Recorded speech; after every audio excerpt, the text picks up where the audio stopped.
اپنے فرزند حضرت امام حسین علیہ السلام کو حضرت علی فرماتے ہیں کہ اے بیٹا، میری یہ چار باتیں ہمیشہ یاد رکھنا۔ ان باتوں کے ہوتے ہوئے تمہارا کوئی عمل تمہیں نقصان نہیں پہنچائے گا۔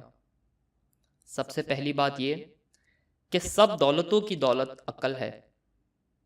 دوسری بات یہ کہ سب سے بڑی ناداری کم عقلی ہے۔ تیسری بات یہ کہ پرلے درجے کی تنہائی خود پسندی ہے۔ اور چوتھی بات آپ نے فرمائی کہ سب سے بڑی شرافت خوش خلقی ہے۔ مزید آپ حضرت امام حسن کو فرماتے ہیں حضرت امام حسین کو فرماتے ہیں کہ بیٹا، احمق کی دوستی سے بچ کے رہو، کیونکہ وہ چاہے گا کہ تمہیں فائدہ پہنچائے مگر تمہیں ہمیشہ نقصان پہنچائے گا۔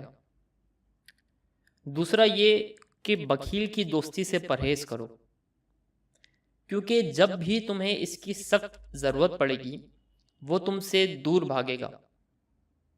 تیسرا یہ کہ بدکار کی دوستی سے دور رہو، کیونکہ وہ تمہیں کوڑیوں کے بھاؤ بیچ ڈالے گا۔ اور چوتھا اور آخری یہ کہ قصاب کو دوست مت بناؤ، کیونکہ وہ سراب کی مانند ہے، تمہارے سامنے بیعت کو قریب اور قریب کو بیعت کر دکھائے گا، یعنی قریب دکھنے والی چیز یا سامنے دکھنے والی چیز کو دور، اور دور دکھنے والی چیز کو یہ ثابت کر دے گا کہ وہ پاس ہے۔ یعنی حضرت علی ایک بدکار شخص کی بات کر رہے ہیں۔